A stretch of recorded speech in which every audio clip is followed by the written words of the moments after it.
আপনারা দেখতে আছেন অনেকগুলো লোক ক্যামেরা লাড়িগড়ি লইয়া টানাটানি করতে আছে, তাহলে বুঝেই গেছেন এখানে কি হইতে চলেছে। হেই দেখেন, সিনেমার শুটিংয়ের আগের মুহূর্তে যা যা করতে হয় সেইগুলো দেখাইতে আছি। তো সিনেমার পুরো অংশ দেখতে চাইলে চ্যানেলটির লগে থাকবেন, সাবস্ক্রাইব দিবেন, লাইক দিবেন, কমেন্ট দিবেন। আপনাকে জন্য যা যা করতে হইবে এই ভিডিওতে আমি দেখাই দেবো না, কেমনে কেমনে শুটিং হয়, কি করতে হয়। দেখলে আপনাকে মন একেবারে ঠান্ডা হয়ে যাবে। ভালো থাকেন, সাথে থাকেন। এই ঢাকা শহরে আইসা বৃষ্টি বছর পরিশ্রম করে কি করতে পেরেছি আইসা।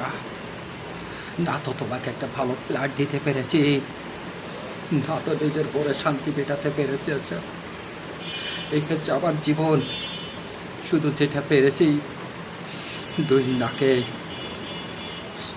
ব্লকেজ করতে, কখন একটা বন্ধ থাকে কখন একটা খোলা, এটাই পেরেছি।